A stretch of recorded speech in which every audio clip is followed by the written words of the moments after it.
it's Megan. It is Sunday and I decided to get ready with you guys today because I haven't done this in quite a while.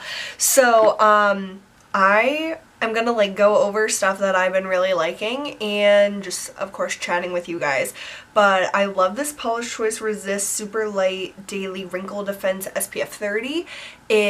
First of all, the packaging is great because it's just a squeezy tube, and then it's slightly tinted, if you can tell, but I don't think that if you had darker skin it would make you look like too ashy because it's not like really, doesn't have coverage really. But I like this as my SPF / moisturizer. I have been using the Clinique Moisture Surge underneath this as like my first step of moisturization and kind of like a primer, but I just used up the last of it, so I think I'm just going to be using this SPF for like a moisturizer, and if I need a little bit more moisture I'll like spray like a face spray on first. Like you guys know, I love my Amaravixa Queen of Hungary mist, and I've been using the Tarte Rainforest of the Sea mist from my Project Pan. So I feel like I don't have too much of this left, but I've been liking this as a refresher spray and a setting spray, so I'm going to do that as my last step of my face. But lately I've just been trying to do minimal makeup and look natural and like youthful and not really like I'm trying really hard. So because of that I haven't been doing many eye products and like eyeshadows, even though I feel like eyeshadow is my favorite part of makeup. It makes you look so like overdone and I feel like it makes me look older and stuff, so I just have been trying to get away from eyeshadow because I like how I look better without it. So it's like this complicated like moral dilemma of should I wear eyeshadow because I love it so much, or should I not wear it because I like how I look better without it. So it's like a conflict that I have within myself. But I still do love eyeshadow, and I will do sometimes like a sweep of color on my lids and maybe a little darker in the crease, especially if I'm going like out. Going out at night is a totally different story. I still do like hella smoky eyes, but during the day I pretty much stick to a bare lid. So I've been really focusing on skin, and I have been still using my Giorgio Armani Master Corrector No. 1, which I think just helps with like the little bit of a blue tone under my eyes due to me being so pale and that skin being so thin under the eyes that you can see like my blue veins. So I just like pat it out with these little Real Technique sponges. I love these sponges. I want to get the like big size that basically looks like the orange one but like a beauty blender, because I've tried it in the past and I didn't really like it, but I've heard that it got like better over the years. So I want to try that because the beauty blenders are like 20 bucks, and as much as I like applying foundation with a sponge, I'm really trying to minimize my spending on this side of things, like beauty stuff. I really have limited and eliminated a lot of my like extra purchases in terms of beauty, and it makes me feel a lot better, and it gives me more money to do fun things with my friends and with my boyfriend, and it's just not a priority, I guess, to me, which I've talked to you guys before about. I've been switching between two concealers. I have the NYX HD concealer, which I really like. It's just a doe foot applicator. This is like $4 at Target. It's really nice. I would highly recommend it, and it does the job. I only use concealer under my eyes, so I really like that. But I also have this NARS Soft Matte Complete Concealer in Light 1, which is in a pot. This is highly pigmented. Like, I will show you guys, I'll use this today. I was using it with these little Real Technique sponges, but it just applies way too much. So I've been using my Real Technique setting brush and just tapping into the product and then going right under my eyes. And I use like less than I think I need because it just covers so much. And I feel like this color is a little light for me, but it works if I use it first. I can't do my foundation and then put this on top, like under my eyes, because it just looks so like stark of a contrast. But if I put it on first and use it as like my base layer basically, and then when I blend my foundation, I kind of go over the under eye area so it makes it not look so crazy. But yeah, using it with like a little fluffy blending brush works so well. Okay, then what have I been doing? Foundation! So I have been mixing the L'Oreal Pro Matte and Pro Glow. I'm trying to use up the Pro Matte in my project pan, and I'm just trying to use up the Pro Glow in like my life, like not in a project. It's very like light, so I feel like it's almost empty, but mixing these together is like heaven. Chloe told me about the new CoverGirl foundation, which is the Elixir, right? CoverGirl, like Elixir something something something. But she and I love the L'Oreal Infallible foundations. We absolutely love them, pretty much exclusively use them. And she told me that she thinks she likes the Elixir a little bit more than the mixture of Pro Matte and Pro Glow. So that really intrigues me. I do not need another foundation. I have, let's see, I have those 2, 3, 4, 5, 6 foundations right now. That's insane, Megan. So I am not in the need for a new foundation, and I don't have enough time to use up all these foundations before they expire. So I will probably try that one in the future. And if you guys have tried the CoverGirl Elixir, let me know what you think, especially if you have used the L'Oreal Infallible Pro Matte and Pro Glow in the past, and how they compare, because me and Chloe are very particular with our base products. We want good coverage, but we don't want it to look really heavy. So a lot of the time me and her use like the same line of products, but her skin is so much tanner than mine, and my skin is like the palest of pale. Like I mix in my white foundation in with every foundation. But we just love the effect of like a good even base, but that doesn't look super cakey on the skin. Obviously, who would like that? But yeah, so I have been using my Beauty Blender dry. It needs to be washed. I need to wash all my brushes. That's one of my least favorite things to do, just because I put it off for so long and then I have so many to do. It's like if I just did it more often, I wouldn't hate it as much, but I don't do it more often, so I continue to hate it. Don't you love that about yourself? You do like such dumb things that could easily be resolved if you just did things a different way. Humans are interesting, but usually at this step I'll use my setting spray. So like I said, this is the Tarte, and it's pretty good, honestly. I like it. I would not purchase it after I use it up, just because it is high-end and I don't really feel like a setting spray is super necessary. I love the Makeup Forever Mist and Fix. I've had one bottle for years because I only use it on like very long days or nights that I'm going to a concert or something. But this is it's pretty good. Like I wouldn't really recommend it, but it's pretty good if you have it. Then I have been focusing on my brows, and I just dyed my hair a redder tone. It's Portofino Red by Madison Reed, and I haven't been able to show you guys the actual color of it because whenever I see you, my hair is always wet.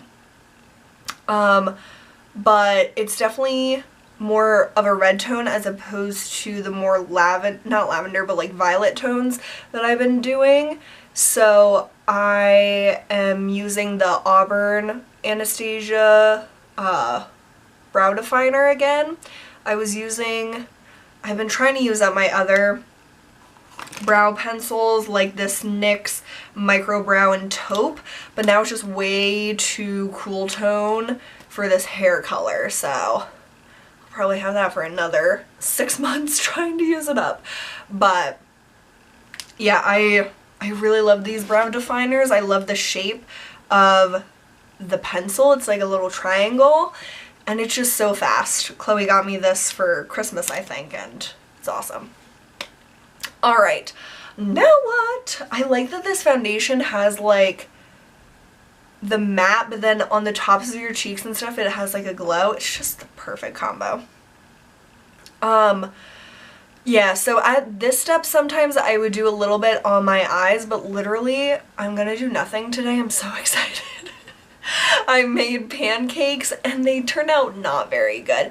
I'm very hard on myself when I cook, and I've made like, I don't know, like 50 or 100 meals. Like, I can't even tell you, because I've been cooking since last year. Like maybe a year and a half ago I started to really cook like a few times a week for my family for dinner. So I've cooked a lot, but I probably only liked like less than 10 meals that I've ever made. Just because I feel like this isn't good enough. Like, I suck at this, but I don't really suck at it. I just am learning how to do things better.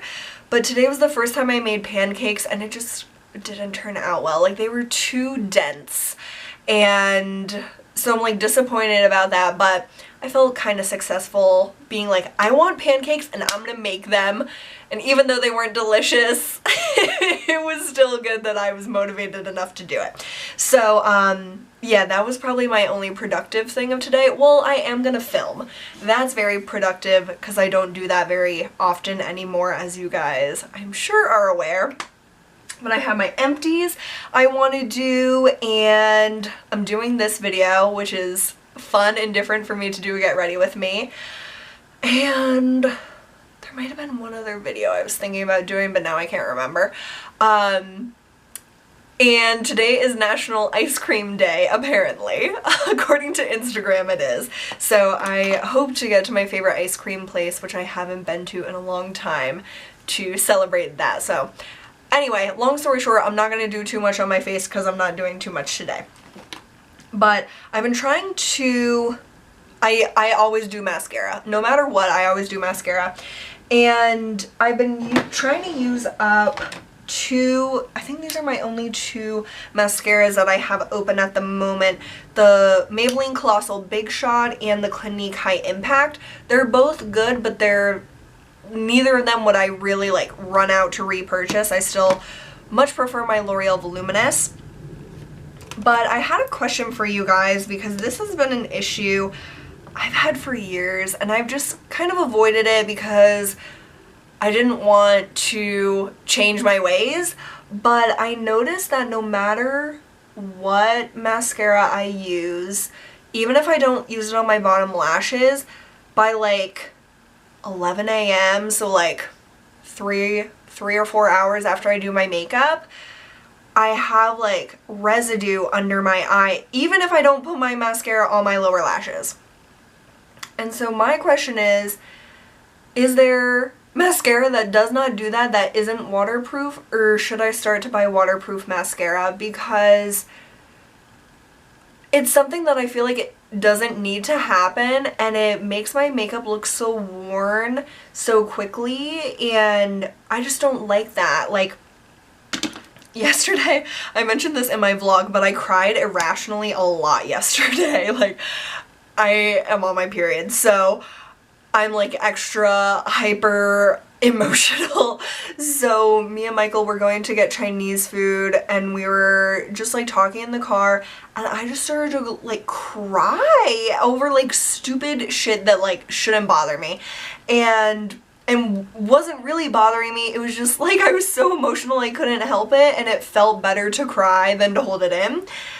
And so of course my mascara was like all over my face. Like, it's just embarrassing. So when I was thinking about mascara, and that, like, not that I cry very often, but if I do, it would be nice not to have like mascara all down my face. And we saw The Big Sick yesterday, which I highly recommend. We saw 2 movies yesterday. We'll talk about The Big Sick first because we saw that during the day. And long story short, it made me cry again. So I cried in the morning going to get Chinese food, and I cried in the afternoon when we saw The Big Sick, and I ran into one of my friends I haven't seen in years, and I had mascara, like I look like a raccoon. I had mascara like all under my eyes and like teardrops down my face. And I was just like, oh my god, of course I would run into someone that I haven't seen in so long looking like this. So it just keeps, all these things keep making me think, should I get waterproof mascara? The biggest one being the smudging, because that happens way more often than me bursting into tears. But I do think that getting waterproof mascara would be a good thing. But I don't know, it's just so annoying to take off at night. So let me know your thoughts. But The Big Sick was incredible. It's a true love story of the main guy, Kumal. Is that his name? Kumal? That sounds right. I'm not sure if that is his name now that I'm thinking about it. But he's in Silicon Valley. I love that show. He's one of my favorite characters. Him and the guy that's actually in Spider-Man. He's like the teacher. I think in Silicon Valley his name is like, it's like something weird, like Godfrey or something. I can't remember at this time. I'm like having a lot of brain farts with names. But yeah, The Big Sick is so good. It made me cry, it made me happy. It was so like authentic and so realistic, the way that the main character responded to situations and like things with family, his relationship with his parents and his siblings, and the main girl's relationship with her parents and everything that they went through throughout the story. And I don't want to like spoil anything, of course. Michael is really big on spoilers. Like, if he hears one little thing about stuff, it ruins his whole life. So I am very sensitive now about like giving any information away. But go see The Big Sick. Probably one of the best romance movies I've ever seen. It's getting insane reviews on Rotten Tomatoes, and I honestly think it will be nominated for an Oscar. So really love it. Really good. And then we watched The Handmaid's Tale, another great show, nominated for an Emmy. And we still have like 2 episodes. We're so behind on this show because with all the plans that we had in July, it was like every single weekend we didn't have any time to watch shows. So we're so behind. And now we're trying to slowly catch up. But yeah, Handmaid's Tale is amazing. I feel like it peaked at 1 episode and now it's like staying really high. Like, it was really good, but then it like peaked, and now we have like 2 episodes left. We did that, and then we had dinner with my parents and played shuffleboard, which is always a fun activity. And then we saw Spider-Man Homecoming. What? It was amazing, you guys. If you have not seen it, you have got to. I love Marvel movies. I really follow them. Like, I don't think I've missed one that has come out within the past like 4 or 5 years. They're so amazing. This one was probably one of the best I've ever seen, and like, obviously Tony Stark is so cool, and Spider-Man is like interning with Tony Stark as a cover-up for being Spider-Man, because he's in high school. He's like a little kid. And it was just so good, so much action, a huge twist that none of us saw coming, and I would just see it. I would like run out to see it. If you've never even seen a superhero movie, I would highly recommend it. Also, Wonder Woman I don't think I've talked to you. Maybe I did. Wonder Woman is fantastic. It is so fantastic. And so Wonder Woman and Spider-Man, if you aren't even into superheroes, those I think would get you into it. They're just so good. This Spider-Man was so funny. I enjoyed every single second of it. So I'm really glad that we saw that yesterday. And what else? I don't know, you guys. Not like I was very busy this week, but I feel like I don't have too much to talk about just because I didn't do anything like crazy. It was just like busy. I love this NARS Sex Machine lipstick. It's so nice. Oh, blush. Oh, hello. I'm still loving my Becca Moonstone highlighter. I still have a bunch of pan on it. Obviously, how would it not have pan anymore? But it's just like the perfect highlight color for my skin. And definitely when I use this up, which will probably take a really long time, I would definitely repurchase this over any highlighter I've ever used. It's just the best. It really, really is. And then what should I do for blush? I just want a little something because this lip is pretty like mauve-y, pinky. So I'm going to use MAC the Perfect Cheek, and I might do a little bit of a pinker color right on the apples of the cheeks. But sometimes even like putting a little bit of a blush color like this on my eyes just like ties everything together. And even if I'm not doing anything else on my eyes, I might do that and a little bit of inner corner highlight, which I pretty much just use like my face highlighter as that. So I've just been trying to be very minimal, aka very lazy, and not really doing too many steps. And you guys would be so proud of me. Now I wake up to me it's super early on my work days, which is Monday through Friday, and I shower in the morning, I like do my makeup in the morning. It's crazy. I'm like a new person. So I have been wearing more makeup over the past like month or so because I've actually had time to do it. In the past, I just would sleep in and not even give a single crap about doing my makeup because I just would prefer to sleep. And I still prefer to sleep, but I also prefer not being like so rushing to work. Like now I can get to work at the time I want to and not feel like, oh my god, I'm gonna be late, and be like freaking out the whole drive. So I'm turning over a new leaf. I feel like an adult now, like being so responsible. And yeah, I just thought I would share that with you guys. But this is like my standard look. Sometimes I'll do a little bit of eyeliner on the top, but today I'm just not really feeling it. But yeah, this is what I've been wearing lately, and just thought I would show you guys the products that I've really liked. I've been loving my Burt's Bees lip balm. Michael has got me into this. It's so nice because it's like thick, like you can feel it like just smoothing on your lips so nicely, but it doesn't, it's not like super tacky, like it's just very smooth on your lips. It doesn't really interfere with my lipstick. If I were to put this on, like I had this on underneath this one, and you can still see that the lip pencil is matte, which with a lot of other lip balms of mine, they're just so like emollient and kind of like goopy that it wouldn't work well with a matte lip. But Burt's Bees with a matte lip is perfect. And I think that is all, you guys. So I hope you enjoyed this. I hope you're having an amazing day, and let me know what you've been up to this weekend, if you saw any movies, and I will see you very, very soon. Bye.